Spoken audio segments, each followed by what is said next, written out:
একটু ইকো কম করে দাও তো দাদা, ইকো কম করে দাও। প্রশ্ন করি তোমায় তার জবাব দাও আমায়, প্রশ্ন করি তোমায় তার জবাব দাও আমায়, না যদি দাও জবাব করবো ফাইন তোমার। আমি বলিনি, ওই ওরা বলে যে ফাইন করতে। প্রশ্ন করি তোমার তার জবাব দাও আমায়, প্রশ্ন করি তোমার তার জবাব দাও আমায়, না যদি দাও জবাব করবো ফাইন তোমার, না যদি দাও জবাব করবো ফাইন তোমার। করবো প্রশ্ন? দেখি তুমি আমার সাথে 8 বছর আছো, 8 বছর তো আমার বুড়ো ছাত্র, তুমি সব থেকে পুরাতন মানে বুড়ো ছাত্র।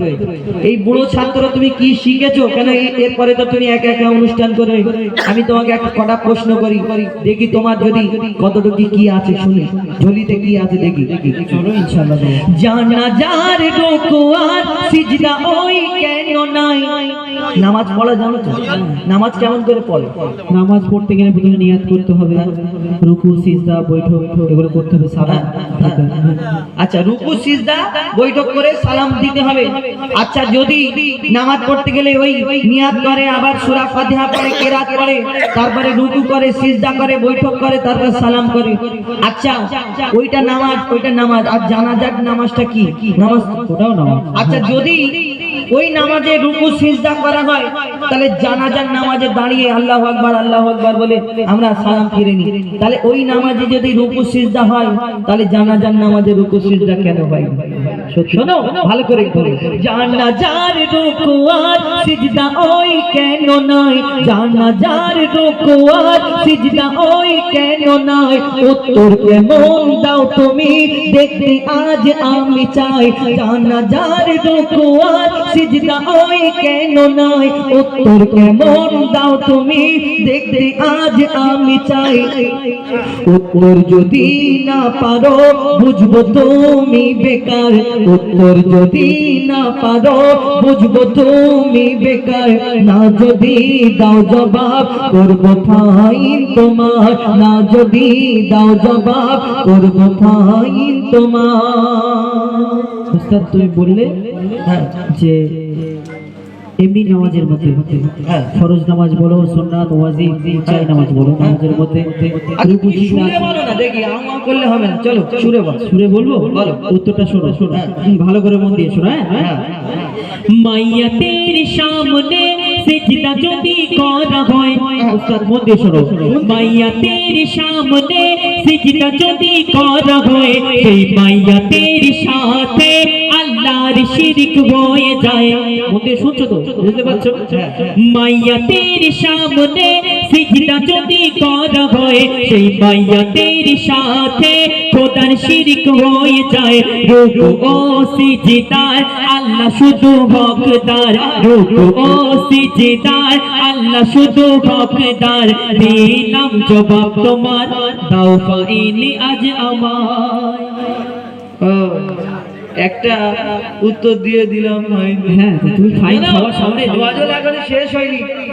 আচ্ছা, তুমি একটা প্রশ্ন উত্তর, তুমি তো অদা করে শোনো, আর একটা তোমাকে প্রশ্ন করি, শোনো। তুমি এর উত্তর দিয়ে দিলে, তার মানে আমরা কি বুঝলাম? যে নামাজ পড়তে গেলে রুকু সিজদা যেমন করা হয়, তেমন আল্লাহর সামনে আমরা সিজদা করি, সামনে কেউ থাকে না, আল্লাহকে আমরা সিজদা করি। কিন্তু মাইয়াতকে সামনে রেখে রুকু আর সিজদা যদি করা হয়, তাহলে খোদার সঙ্গে মানে শিরক হয়ে যায়, যে আমরা আল্লাহকে কাউকে সামনে রেখে আমরা সিজদা করতে পারিনি। কাউকে সিজদা এবং রুকুর শুধু হকদার একমাত্র আল্লাহ পাক রব্বুল আলামিন। তাহলে আরেকটা প্রশ্ন করি, শোনো করো। দুম্বা ছাগল উট গরু ধর্মে হালাল জানি, খাও তো? হ্যাঁ, দুম্বা ছাগল উট গরু সব যদি হালাল হয়, এই শুয়োর কেন হারাম? শোনো শুনে ভালো করে। দুম্বা ছাগল উট গরু ধর্মে হালাল জানি, দুম্বা ছাগল উট গরু ধর্মে হালাল জানি, শুকর কেন হয় হারাম তার জবাব দাও তুমি। দুম্বা ছাগল উট গরু ধর্মে হালাল জানি, শুকর কেন হয় হারাম তার জবাব দাও তুমি। সময় দিলাম 2 মিনিট তার বেশি আর তো নয়, সময় দিলাম 2 মিনিট তার বেশি নয় তো আর, না যদি দাও জবাব করবো ফাইন তোমার। প্রশ্ন করলে তো একটু কড়া হয়ে গেল যেন। তো কড়া করবো না, শুধু সহজ সহজ করবো। এই বাবুরা আমি পারবো তো? একবার তকবীর দাও তো, নারাই তাকবীর। তাই ও বলে পারবো। আচ্ছা আচ্ছা, আমার দিকে ঝরে একবার তুমি ওদের গলায় দিলে আমার জোরে করে নারে তাকবীর। একবার দাও তো, নারাই তাকবীর। দেখেছো আসতে হয়ে গেছে। শোনো শোনো শোনো, উত্তরটা তাহলে শোনো। তুমি বললে দুম্বা, ছাগল, উট, গরু এগুলো ধর্মে হালাল, কিন্তু ওই শুকর কেন হারাম? হ্যাঁ, মন দিয়ে শোনো, উত্তর আমি কি বলছি শোনো। শুকর হলো প্রাণঘাতী সব রোগের ভান্ডার। ওস্তাদ ভালো করে মন দিয়ে শোনো, শুকর কেন হারাম করা হয়েছে? রাসূল পাক সাল্লাল্লাহু আলাইহি সাল্লাম বলেছে, যে জিনিস খেলে আমার উম্মতির কষ্ট হবে, শরীরের ক্ষতি হবে, সেইটা উম্মতে মুহাম্মাদির জন্য হারাম করা হয়েছে। অতি মূল্যবান কথা, শোনো ভালো করে শোনো। শুকর হলো প্রাণঘাতী সব রোগের ভান্ডার, শুকরের গোশতে তৈরি হয় ক্যান্সার। শুকর হলো প্রাণঘাতী সব রোগের ভান্ডার, শুকরের গোশতে তৈরি হয় ক্যান্সার। চরিত্রহীন এই পশু এর জোড়া নাই গো আর, চরিত্রহীন এই পশু এর জোড়া নাই গো আর। দিলাম জবাব তোমার, দাও ফাইন আজ আমায়। তুমি জিতে গেছো দুটো। আচ্ছা ঠিক আছে। আর শোনো ওস্তাদ, একটা কথা বলি। আচ্ছা বলো। তুমি তো প্রশ্ন করছো আমাকে। হ্যাঁ প্রশ্ন করছি, উত্তর তো দিই। আমি একটা করি। বলো। ও বাবা, তুমি আমার প্রশ্ন করবে? তোমার প্রশ্ন আছে? হ্যাঁ, আমারও প্রশ্ন আছে। আমার বুড়ো ছাত্র বলে কি? আচ্ছা বলো দেখি কি প্রশ্ন আছে। শোনো, আমরা মাছ খাই তো?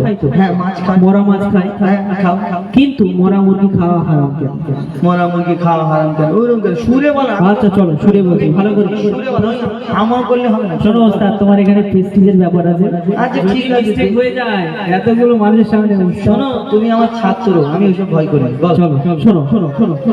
মরা মাছ ইসলামে খাওয়া যে নয় হারাম। ভালো করে শোনো। মরা মাছ ইসলামে খাওয়া যে নয় হারাম, কিন্তু মরা মুরগি ওই খাওয়া কেন হারাম? মরা মাছ ইসলামে খাওয়া যে নয় হারাম, কিন্তু মরা মুরগি ওই খাওয়া কেন হারাম? আশা রাখি এর জবাব দেবে সঠিক আমার, আশা রাখি এর জবাব দেবে সঠিক আমার। না যদি দাও জবাব করব আমাকে আবার ফাইন করবে নাকি?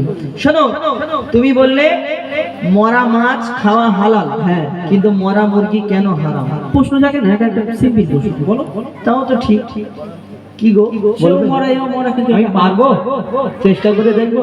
একবার তকবীর দে তো, নারী তাকবীর। ঠিক আছে, তোরা ভাবছি আমি, তোরা যা তকবীর দিস আমি পারবো। শোন, তুমি বললে মরা মুরগি জবাই করে, আমরা যদি না জবাই করি মরা মুরগি আমাদের জন্য হারাম হয়, কিন্তু কেন হারাম শুনে রাখো। লিখছে দেখো। শোনো ভাই মুরগি ওই, শোনো ভাই মুরগি ওই যখনই মারা যায়, শোনো ভাই মুরগি ওই যখনই মারা যায়, ওর যত রক্ত ওই গোস্ত সব শুষে নেয়। শোনো ভাই মুরগি ওই যখনই মারা যায়, ওর যত রক্ত ওই সব গোস্ত সব শুষে নেয়। রক্তে থাকে জীবাণু, গোস্ত দূষিত হয়, যদি জবাই করা হয় রক্ত সব বেরিয়ে যায়। রক্ত পান হয় হারাম, রক্ত পান হয় হারাম, এই যে হুকুম খোদার। রক্ত পান হয় হারাম, এই যে হুকুম খোদার। দিলাম জবাব ভাই তোমায়, দিলাম জবাব আজার তোমায়, দাও ফাইন এবার আমার। শোনো, তোমার থেকে কঠিন প্রশ্নের উত্তর আমি দিয়েছি, তোমাকে যদি 50 টাকা দিতে হয় তোমাকে, আর আমাকে 100 টাকা দিতে হবে, তবুও আমি জিতে যাচ্ছি। শোনো আমার কথা শোনো। বলো। যেই আমি বোঝাতে পারলাম কিনা, হ্যাঁ, একদম। পাবলিককে একটু বুঝিয়ে দিই। বলো। যে আমরা মুরগি দেখবেন যখন কোনো হোটেলে যাই, আমাদের ওই হিন্দু ভাইদের দোকান যদি হয় বলে হালাল করা, এরকম। হালাল করা মানে কি? এরকম জবাই করা। আর হারাম মানে কি ওই মটকান অনেক সময় মুরগি ছেড়ে ফেলে দেয়, মরে যায়, তারপরে খাল পোষ হয়। তাহলে এই মুরগি না জবাই করে খেলে হারাম কেন জানেন?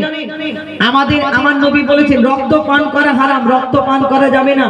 আর এই মুরগিটা যখন মারা যায় এর যে রক্তটা আমরা ওই জানি না, হয়তো এই রক্তটা তো চারিদিকে ওর যে ঘোষ আছে সারা শরীরে ওই রক্তটা শুষে নেয়, আর সেই মুরগিটা যখন খালকোষ করে খায় সেই ঘোষের ভিতরে এই রক্তটা চলে যায়, তাহলে আমাদের রক্ত খাওয়া সমান হয়ে যায়। তাহলে আমরা যখন ওই বিসমিল্লাহ আল্লাহু আকবার বলে দোয়া করে যখন ওই মুরগিটা জবাই করি হালাল পদ্ধতিতে, এই রক্তটা যে বেরিয়ে যায় তখন আমাদের জন্য এই মুরগিটা হালাল হয়। আর যদি রক্তটা না বেরোয়, রক্তটাই যখন ঘষে পুরো শুষে নেয়, তখন সেই মুরগিটা আমাদের জন্য খাওয়া হারাম হয়ে যায়। নাকি বোঝাতে পারলাম? এবার খুশি? শেষ নয়, আমি এখন তো পাবো, তো পাবে মানে? হ্যাঁ এখনো পাবো। আরেকটা প্রশ্ন করবো। কি জ্বালা বলো দিকে? আচ্ছা এটা কি সহজ মতো? সহজ প্রশ্ন না না, আচ্ছা ঠিক আছে, যাই শোনো, আরেকটা প্রশ্ন করি। এই প্রশ্নটা আমি মনে হয় তুমি পারবে না, তো ভালো করে শোনো। কোরআনের কোন সূরায় বলো বিসমিল্লাহ নাই? কোরআন থেকে প্রশ্ন, একটু মন দিয়ে শুনবে।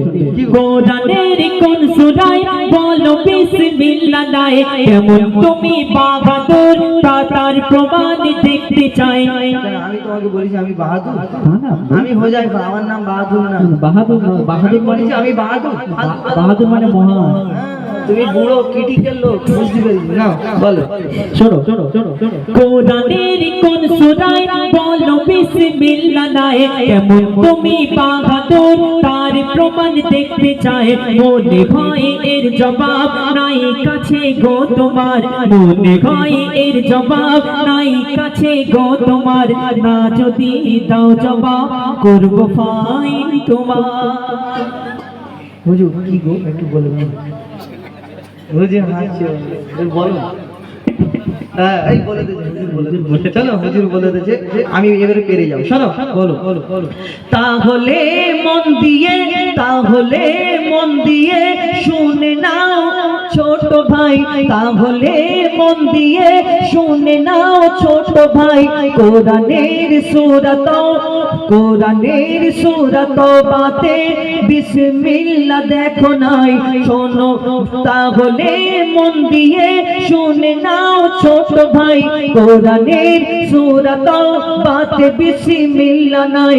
এবার তুমি হার শিকার, এবার তুমি হার শিকার করো সামনে সবার।